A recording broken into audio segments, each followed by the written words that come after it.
Jane Velez-Mitchell here for JaneUnchained.com, and I'm here with my mascot, Foxy, who is here to remind us that we are talking about sentient being, animals with a sense of, I'm going to start it all over again. Hi, I'm Jane Velez-Mitchell for JaneUnchained.com, and I am here with my mascot, Foxy, who reminds us that when we talk about animals, we talk about sentient beings with feelings, with fear, with the capacity to even dream. And we have breaking news for you today, straight out to Justin Goodman, Director of Laboratory Investigations for People for the Ethical Treatment of Animals. Justin, what's the breaking news?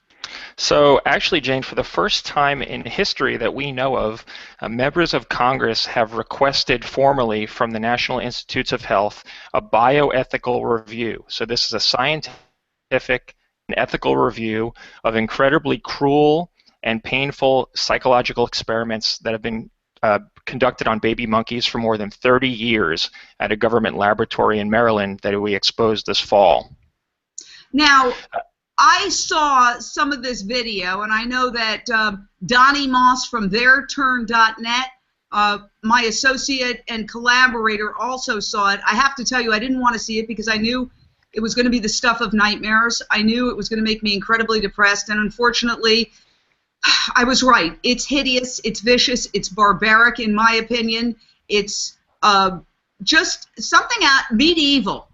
Donnie, you also saw it, so in people terms, tell us about the experiments we're talking about, and then we'll get into a little bit more of who is demanding an explanation for this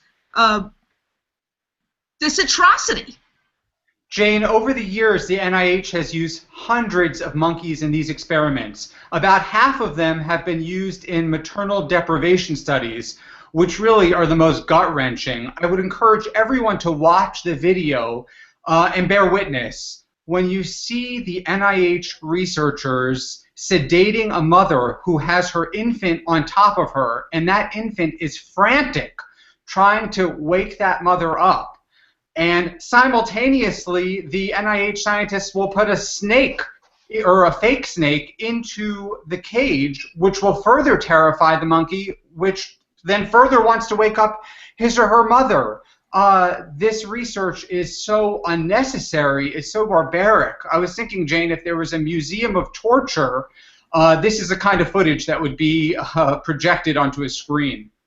Indeed.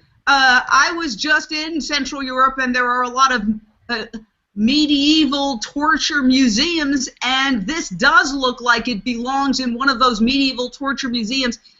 Justin, tell us more about the members of Congress who have stood up and demanded an explanation. My understanding is that they are Lucille Roybal Allard, a Democrat out of California, Dina Titus, Democrat of Nevada, Sam Farr, Democrat of California, and Elliot Engel, Democrat of New York, and they have raised questions about the scientific and ethical justifications of these particular experiments, and they are demanding that a report be delivered by February 27th of this year, so in about a month's time.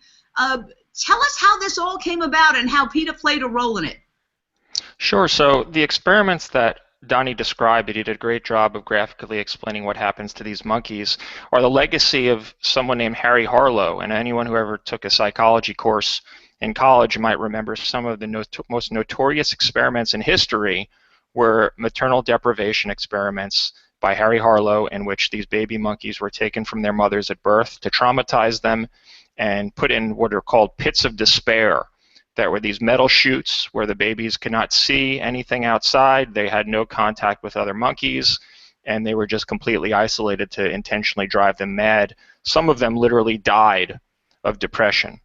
The person who designed the pit of despair with Harry Harlow is someone named Stephen Sumi. And after Harlow died, Stephen Sumi opened up a lab at the NIH, and he's the one responsible for these experiments. He's been doing them there for 30 years. We discovered in 2012 that these were still going on, and not only that they were going on, but that the NIH was recording them with video in high definition. And we put in a Freedom of Information Act request with the NIH for the footage. And at first they tried to charge us $100,000 for the footage, and we wrote back and said, well, we're a nonprofit, you can't charge us anything. And soon they capitulated, and we were able to get the footage. We had to wait almost 2 years, and it ended up being nearly 600 hours of high-def footage of these experiments. And we spent many months, almost 9 months, going through it to getting the edit down to where it is now, to what people can see. 150,000 people, more than 150,000 people have already taken action, inspired by the criticisms by Jane Goodall of these experiments and other experts. And luckily there were a number of members of Congress, including Lucille Roybal Allard, who took the lead on this effort, who really want answers, because they're the ones who are giving the NIH this money each year to do what they are expecting to be life-saving, humane biomedical research. And what we were able to show them is that a lot of what this money is being spent on, $30 million in just the last few years, are these horrible maternal deprivation experiments in which dozens of monkeys are ripped from their moms at birth to traumatize them. They're bred to have depression and then used for years, and terrifying, just terrifying experiments, some painful experiments meant to make their anxiety and fear and depression even worse. Some are addicted to alcohol, and then they're killed. And in 30 years, there has never been a single application that has improved or developed a treatment for human mental illness. And that has outraged the public and members of Congress. Now, I have to ask you so many questions. One is that it seems to be that this is reportedly, according to Reuters, run by the Eunice Kennedy Shriver National Institute of Child Health and Human Development, NICHD. Why is it that that organization is involved in this? I mean, what's going on here? So, unfortunately, there's experiments that the government funds, the NIH funds, that are outside, that are at other universities. And then there's the experiments they fund within the NIH at what are called intramural labs. And unfortunately, the experiments that happen within the NIH are subject to a lot less scrutiny than things that happen outside of it. Much less oversight, much less critical review. So you have a situation where a project like this that started in 1983 has basically been rubber stamped for 30 years, year after year, and given a $2 million check even over the last year to continue, even though, again, there has never been not a single discovery that has come out of this lab that has improved the public health. And that's the role of the NIH, is to improve public health. And they're failing miserably in this particular case at not only doing experiments that are cruel, that are irrelevant, but they're siphoning money away from research that could actually be helping people. Things like sophisticated brain imaging that can answer the same questions, but in a way that's actually applicable to human beings. And that's what's really motivated Congress, is that they have no say, unfortunately, in what the NIH does with the money after they give them the appropriations this year. So it really enrages them to see a situation where the money they've entrusted, the public money, the taxpayer money they've entrusted to the NIH, is being squandered on such cruel and wasteful experimentation. Well, I just wrote to everybody that I could find in the NIH a letter saying that Donnie Moss from theirturn.net and I from janevelezmitchell.com were doing this story with you, and that we wanted answers to questions. And here are the questions I asked. One, how do you plan to respond to the 4 members of Congress who want to review these experiments out of concern for the cruelty, the cost to taxpayers, and the use of resources and times that could otherwise go to research that has a better chance of achieving something? The point you made exactly. 2, critics say the research has been going on since 1983 and there is yet to be findings that are beneficial to human mental health. Why are you still doing them? And we're going to have to get back to that point in a second. Critics say there are humane alternatives, specifically fMRI, functional magnetic resonance imaging, that have yielded important insights into human mental health. Why not switch to those methods when you can avoid causing such suffering to primates? And 4, what would you say to critics who contend these experiments are primitive and barbaric and are being done out of sheer greed by those who have turned an unnecessary process into a career? So those are my questions for the National Institutes of Health. How would you address some of those questions, Justin? Well, unfortunately, we've seen the way the NIH has answered those questions because they have responded to a number of members of Congress privately, not in response to the new request for a formal review, but in response to other inquiries. And they basically don't have any good answers. They say that there have been some interesting insights into animal behavior from these experiments, but they cannot point to a single, that if you rip a monkey away from his mother at birth, it traumatizes him for life. Okay, hold on. You're going to torture monkeys for 30 years to find out something that any mother could tell you. Any mother of any species, but particularly a human mother. Yeah. When you take the baby away from the mommy, the baby gets sad. I mean, and how completely obscene is it? How completely obscene is it? And I want to express my outrage as an American taxpayer that I am forced to subsidize, along with all the decent people watching, this horror to prove something that anybody who's ever been a mother, been a daughter, been a son, or known a mother, a daughter, or a son could tell you right off the bat that if you take a baby away from his or her mother, the baby will become depressed. Of course. Why on earth do we need to spend millions of dollars and torture all these monkeys over decades when it's beyond comprehension barbaric, Justin? How is it possible that this is still happening? Well, I think you hit the nail on the head with your email to the NIH that basically what happens is these things become a cottage industry, right? So you have people who end up building their careers by doing the same thing over and over, tweaking it a little bit so they get new money. And there's very little accountability, and that's part of the problem. And I think if we look at the situation that unfolded with chimpanzees specifically over the last few years with the NIH, you see how there's so little accountability, and when you have some kind of independent review, you find that most of what the NIH is funding in terms of animal experimentation is not only scientifically unnecessary, but has been superseded by non-animal research methods in a lot of cases.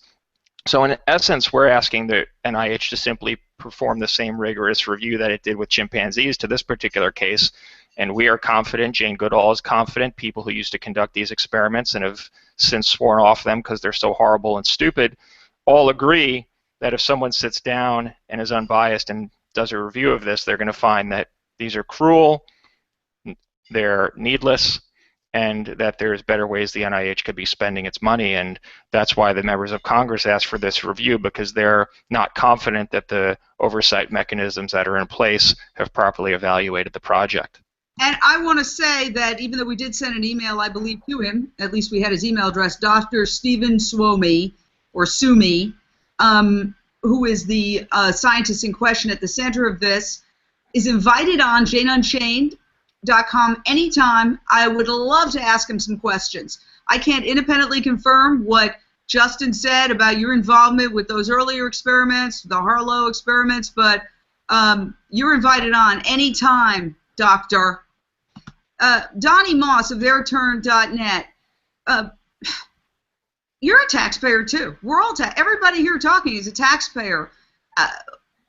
It boggles my mind that we are being forced to subsidize this sadism, because when I looked at the video, that's what it is. This is sadism, in my humble opinion, plain and simple.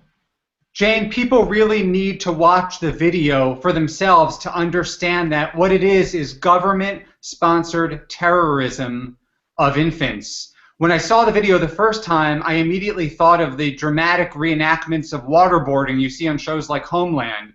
That's exactly what I thought of. That's what this is. And actually, Donnie, we ran ads in the New York Times, and we have them going up next week in Washington, D.C., that liken these experiments to the CIA torture program. And actually, a lot of people may not realize that the CIA torture program was based on psychological experiments on animals, specifically on dogs, where they were shocked into helplessness, where they would just give up on life. And if you read the CIA torture report, or I'm sure very few people read all 600 pages, but at least the quote-unquote highlights of it, you see all the same procedures being used in these experiments on monkeys at NIH to torture them, socially isolating them, intentionally terrifying them, making them think their family members, their mother is dead, to see how they respond, drugging them. I mean, the approved NIH protocol for this experiment reads like the CIA torture report, and we've been able to make that connection. And I also want to stress that the interest from the American public and people on the, in politics is not only restricted to people on the left. I mean, the letter was signed by Democrats, but Mary Madeline, the conservative strategist, came out with an extremely strong opinion column in the Daily Caller and criticizing these experiments as an incredibly egregious example of wasteful spending by the government. And I've met with Congress members on both sides of the aisle on Capitol Hill who are concerned about this. So I think whether you're concerned with animals, whether you're concerned with good science, modern science, or you're concerned with government waste, there's really, as we've seen, a broad spectrum of support from people of all political shades for this particular issue, which is critical, which is really critical, and I think will help us end up in the right place. What can people do? You put out a huge ad in the New York Times that was a full-page ad that really spelled it out and busted this sixth secret, this NIH sixth secret to the world. What can the average American, and average Americans are decent people who do not condone cruelty, sadism, torture, what can the average American do, Justin, to help end these experiments?